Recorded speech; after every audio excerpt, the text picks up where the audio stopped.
আসসালামু আলাইকুম রহমতুল্লাহ। সুপ্রিয় দর্শক, কুরুলুস রোহান ভলিউম 23-এর দ্বিতীয় ট্রেলারটি রিলিজ হয়েছে। দর্শক, আমরা দ্বিতীয় ট্রেলার অনুযায়ী কী হতে যাচ্ছে কুরুলুস রোহান ভলিউম 23, সেটাই আজকের ভিডিওতে বিস্তারিত আলোচনা করব। দর্শক, কথা না বাড়ি চলুন সরাসরি মূল ভিডিওতে চলে যাই। সুপ্রিয় দর্শক, কুরুলুস রোহান ভলিউম 23-এর দ্বিতীয় ট্রেলারের একেবারেই শুরুতে আমরা দেখতে পাচ্ছি ওরহান বে, জেরকুতাই বে সহ সকল আলপ্রা বেরা কবরস্থানে রয়েছে। কবরস্থানে কি করছে? বোরান বের দাফন সম্পূর্ণ করছেন। এখানে ওরহান বে বলতেছেন, ওসমানীয়দের মহান গাজীকে তোমরা শহীদ করেছ, তোমাদের রক্ত এখন স্রোতের মতো বইবে। তো এরপরে সিনে আমরা দেখতে পাচ্ছি আলাউদ্দিন বেগ কারা হালিলরা বুরসায় প্রবেশ করতেছেন। সম্ভবত তারাও কোনো একটা দায়িত্ব থেকে ফিরে এসেছে। তো ট্রেলারের পর আমরা দেখতে পাচ্ছি শাহিন সাবে ক্রোধান্বিত হয়ে বলতেছে, আমার ভেতরের তুষার ঝড়ের মতো বাড়তে থাকা এই ক্রোধ তোমাদেরকে রেহাই দিবে না, তোমরা পালাতে পারবে না।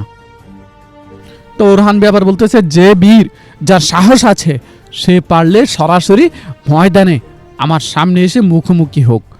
তো এটা বলার পরে কিন্তু আমরা দেখতে পাচ্ছি কারিসিবে দেমির হানবের সহকারী উমরের পেটে তরবারি ঢুকিয়ে দিয়েছেন ওরহান বে। উমর বে আগামী ভলিউমে বিদায় নিচ্ছেন, এটা অনেকটাই নিশ্চিত। তো দেমির হানবের রিয়াকশন দেখেও বোঝা যাচ্ছে যে ওমর শেষ। তো এদিকে আবার নীলুফার খাতুন রাগান্বিত কণ্ঠে বলতেছেন, আমাদের সুলতান যখন অভিযানে রয়েছেন, আমাদের জীবন যখন বিপন্ন, ঠিক তখন আমরা আসপরচাকে নিয়ে দুশ্চিন্তায় রয়েছি। মানে ওই যে আসপরচাকে না বলে বুরসা থেকে পালিয়ে গেছেন, সেজন্যই নীলুফার খাতুন এটা বলতেছেন। তো প্রতি উত্তরে কিন্তু মালহুন খাতুনও আবার কঠোরভাবে জবাব দিচ্ছেন যে যথেষ্ট হয়েছে, এবার থামো নীলুফার। তো এরপর আমরা দেখতে পাচ্ছি এব্রানুস বে, ফাতেমা খাতুন তারা দাঁড়িয়ে আছে। এখানে ফাতেমা খাতুন এব্রানুস বেকে বলতেছে, তুমি কি কখনো ভাবনি, কখনো এটা চিন্তা করনি তোমার একটা সংসার হবে, তোমার সন্তান হবে?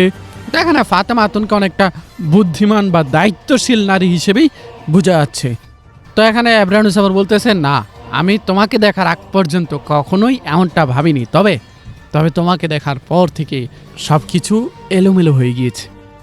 তো এরপরে সিনে আমরা দেখতে পাচ্ছি সুলতান ওরহান প্রিন্সেস আসপরচাকে বলতেছে, রাজপ্রাসাদ থেকে পালিয়ে আসার মানে কি আসপরচা?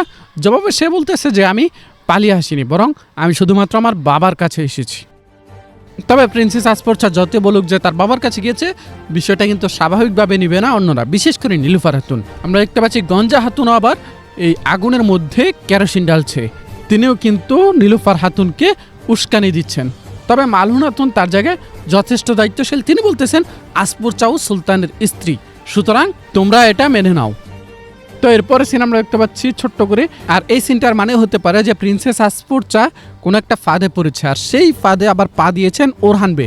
তবে ওরহান বে সেই ফাঁদে গেলেও তিনি হয়তো কোনো একটা ব্যাকআপ রেখেছেন বা কোনো পরিকল্পনা করে গিয়েছেন, যার কারণে সেখান থেকে তারা সাকসেসফুলি বেরিয়ে আসতে পারবে। বিশেষ করে আমরা সম্রাট রূপে যাকে দেখতে পাচ্ছি, সম্ভবত সে সম্রাট নয়, বরং অন্য কেউ হতে পারে। মানে প্রিন্সেস আসপরচাকে ফাঁদে ফেলার জন্য কেউ সম্রাট আন্দ্রনিকট সেজে বসে আছে, এমনটাও কিন্তু হতে পারে।